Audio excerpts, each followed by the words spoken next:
are going to be talking about purity. We're going to be talking about the importance of saving yourself for marriage and the importance of being modest. That's right, ladies. Such an important topic that we're talking about tonight. So blessed to have Jezzy Beth on stage speaking about it. Now, fellas, you know what that means. We don't actually address this in church. We're going to go play dodgeball out back on the basketball courts. Let's go get after it, guys. Okay, guys have so much fun playing dodgeball. Girls, we're going to start with the topic of how modest is definitely hottest. Believe me, look at this tweet from this pastor on Twitter. Dear ladies, no reason whatsoever for you to post pictures in your bikinis, short shirts, bra, underwear, anything similar ever. Not to document your weight loss journey, not to show your newborn baby, and not to document your birth story. Signed, your brothers. Don't have sex, because you will get pregnant and die.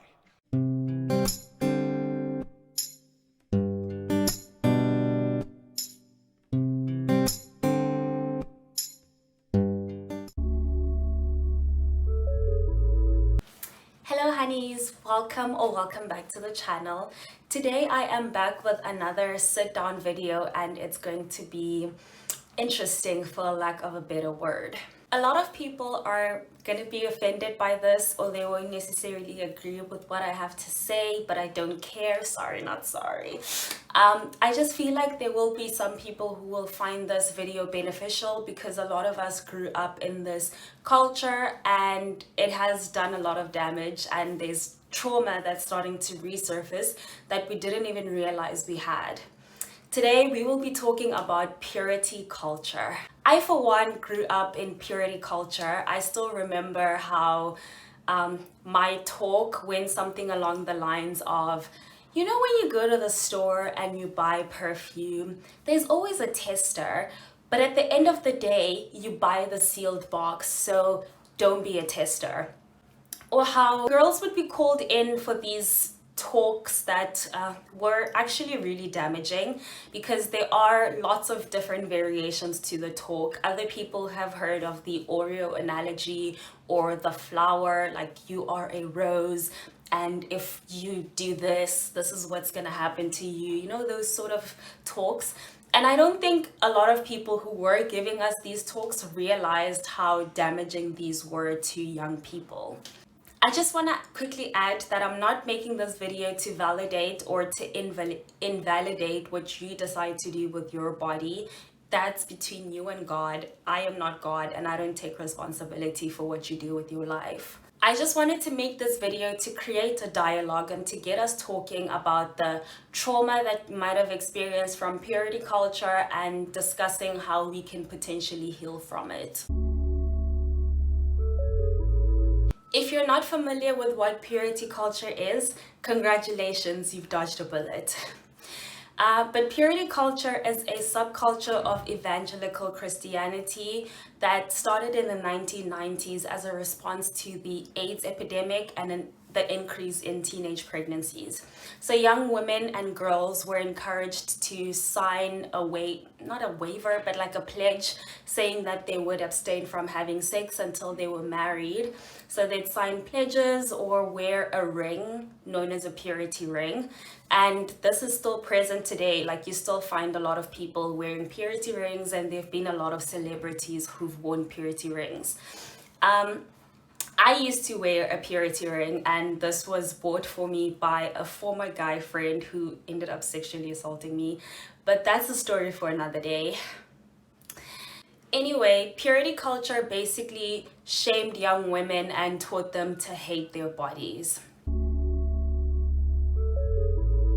Men can also be affected by the lies or the myths that were perpetuated by purity culture. However, women are always on the worst end when it comes to the way that we've been treated within the church. So I will quickly dive into some of the lies or the myths that purity culture has taught us.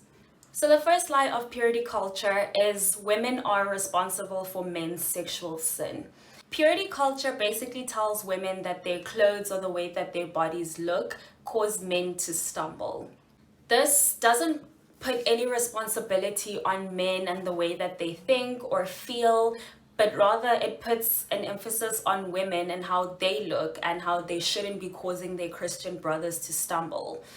How do we expect these men to lead families if they can't even control their own thoughts and a mere piece of clothing makes them stumble. The second lie basically ties into the first one, and that is that women should be ashamed of their bodies, because purity culture brings across this message that women's bodies exist solely for men's sin, or for men to lust over or be tempted by. And this inevitably brings across a message that women should actually be ashamed of their bodies because they're nothing but temptations for weak-minded men. It's as if the Bible doesn't tell us that we are fearfully and wonderfully made. I guess that just applies for men and not really women then. The third one is that women are the asexual gatekeepers of sex. So we've probably all heard of how like men's brains are wired in such a way that they have no self-control. They need to constantly have sex, like their sex drives are a lot higher than women, while women on the other hand themselves don't actually have any sexual desires and they just have sex for their partners.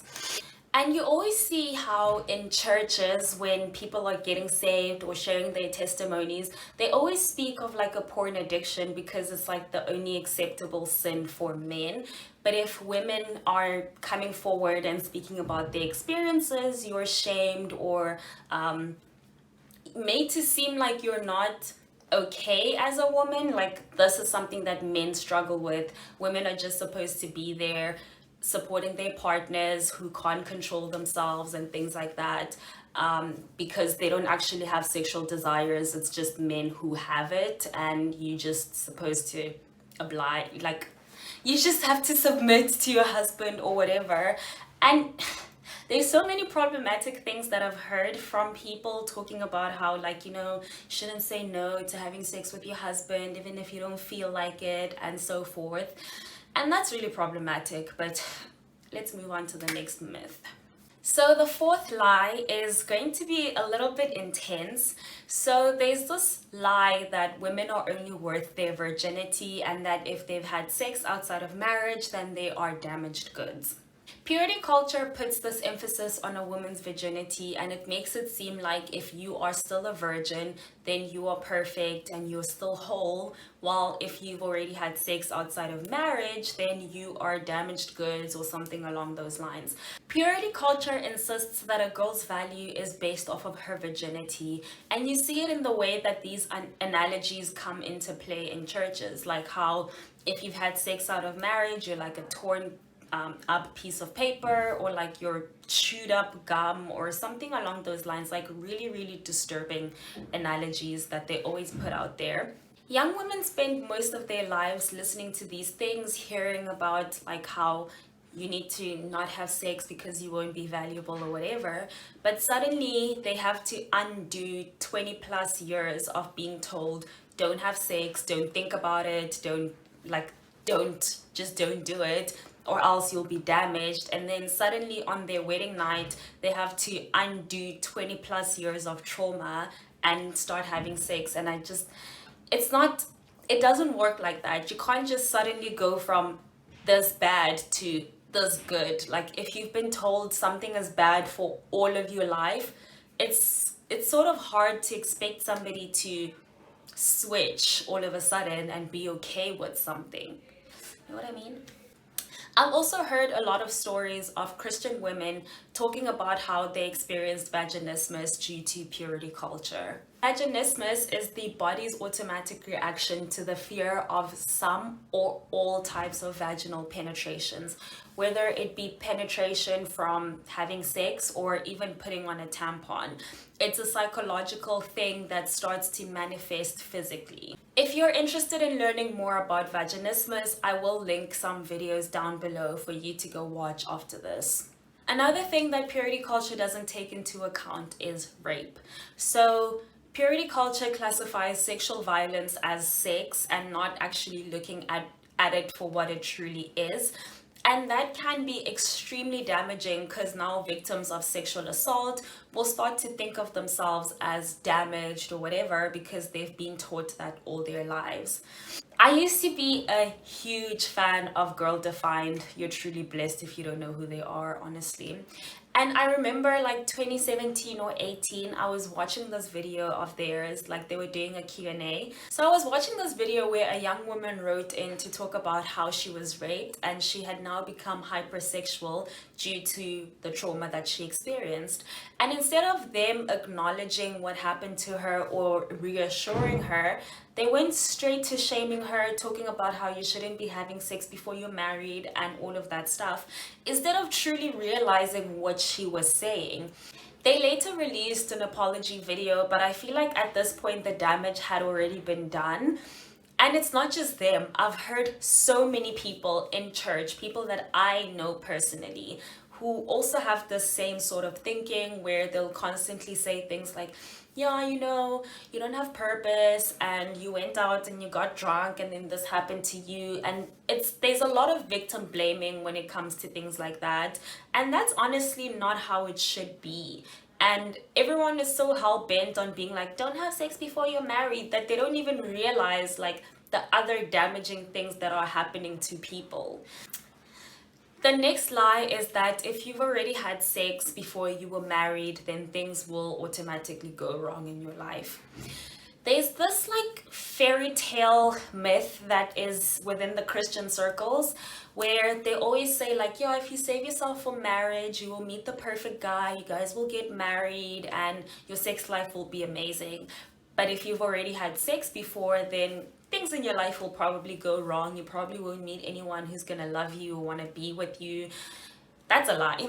That is a huge lie. Like, there's this guy called Joshua Harris who wrote the book I Kissed Dating Goodbye, and that actually became a huge blueprint for purity culture. That man is divorced now, and he actually like wrote, I think he did a documentary talking about how he actually survived I kissed dating goodbye, talking about how he was wrong for the advice that he was giving to young people. So it's not true. Like, just because you've had sex before you're married doesn't mean that suddenly things are gonna go wrong in your life. Things are not gonna go wrong in your life, and I feel like there's a lot of like fear tactics that come into promoting purity and like purity culture, and a lot of people start making these decisions because of the fear that was instilled in them and not necessarily because they want to save themselves.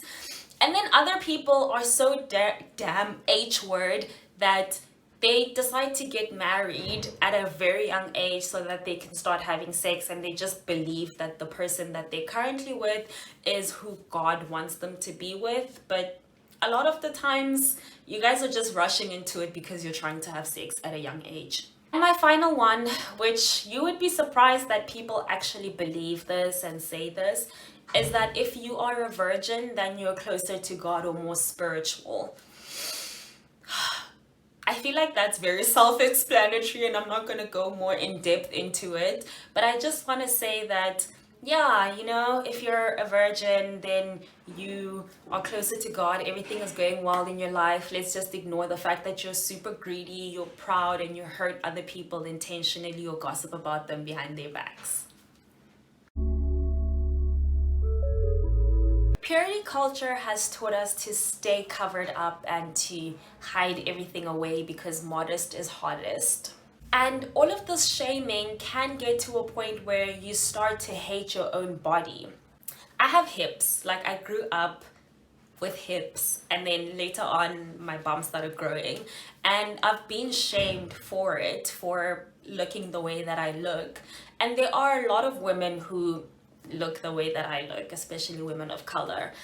And I remember this one church service where the pastor actually like weaved this into a sermon where he was just talking about how we need to stay covered up, we need to make sure that we're not like tempting men, especially if we're gonna go to the front and like help out or whatever, like people have their eyes on us.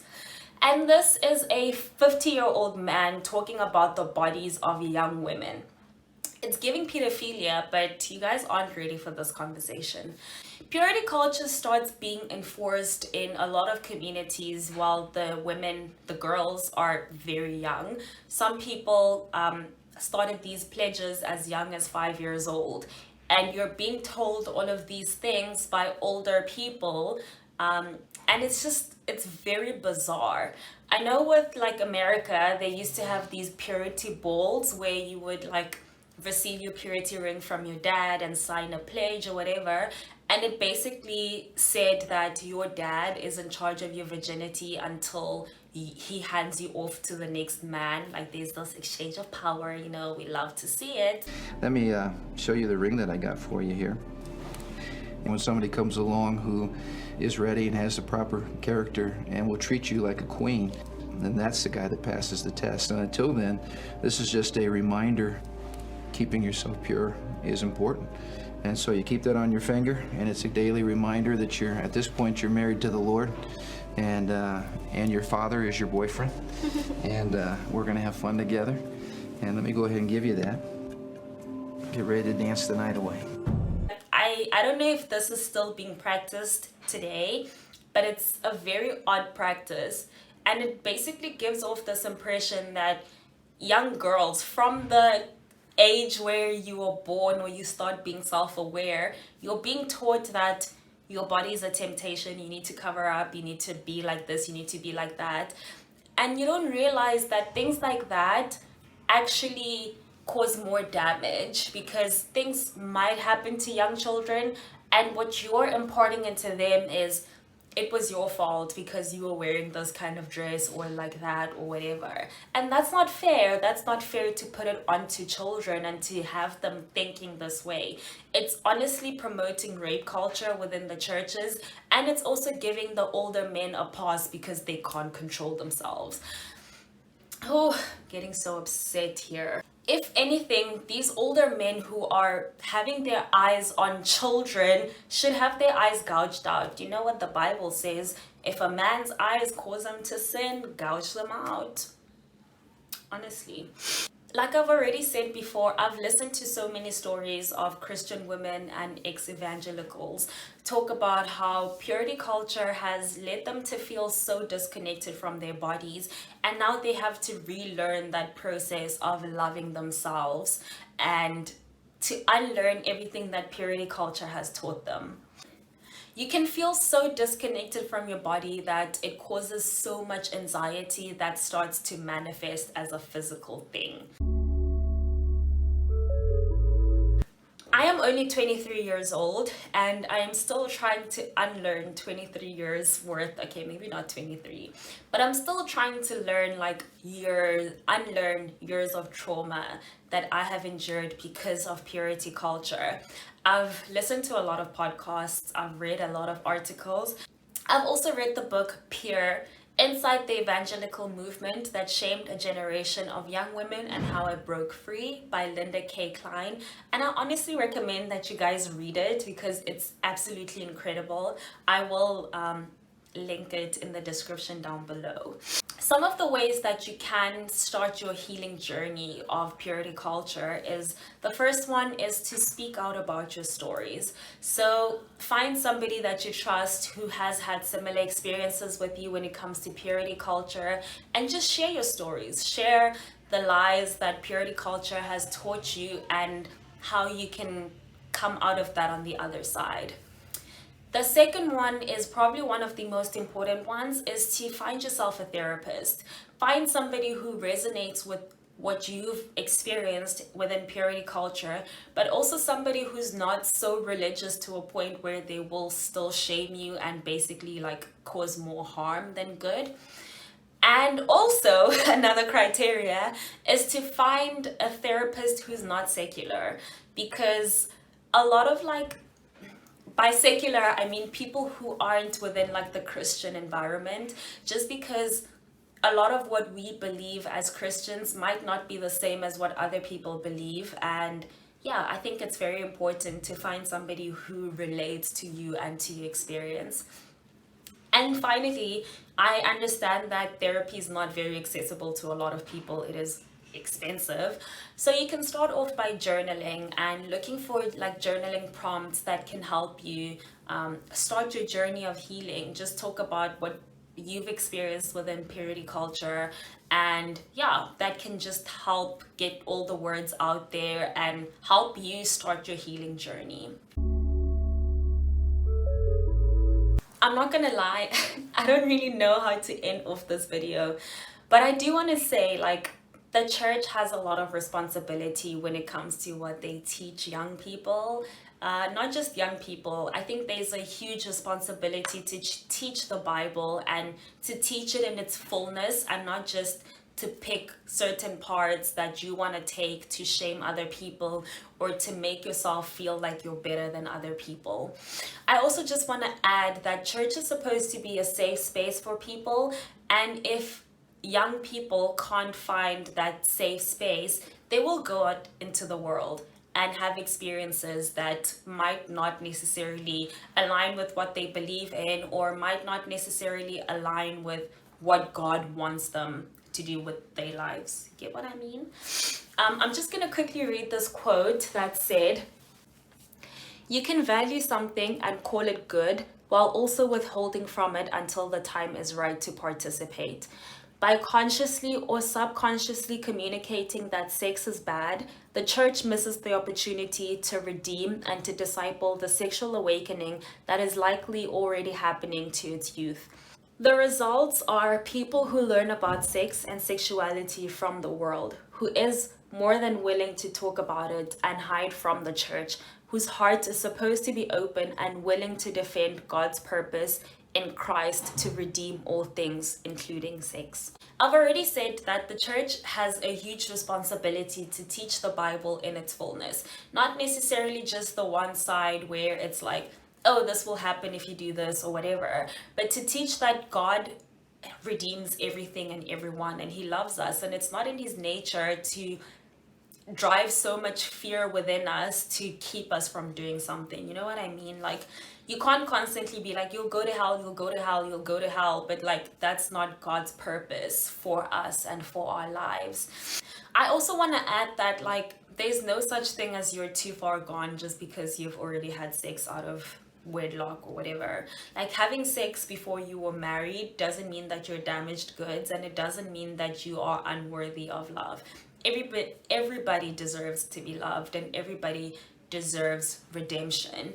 So I also just want to say that we have this weird emphasis on sex and sexuality, and how people within the church always make it seem like sex is the worst sin that you can ever commit, or it's, if you haven't had sex before you're married, that's what makes you pure. That's not what purity is about. I think we've spent so much time putting emphasis on don't do this, or like do this and then you'll be pure. But it's not about that. It's about a whole lot more than just not having sex. I'm going to end off by reading from Matthew 5 verse 8, which says, "Blessed," which anticipating God's presence, spiritually mature, "are the pure in heart, those with integrity, moral courage, and godly character, for they will see God." And that's where I'm going to leave it. Please feel free to share your thoughts in the comments down below. Remember to like this video, subscribe, and turn on the notification bell so you don't miss an upload. I love you, and I hope to see you in the next video. Bye!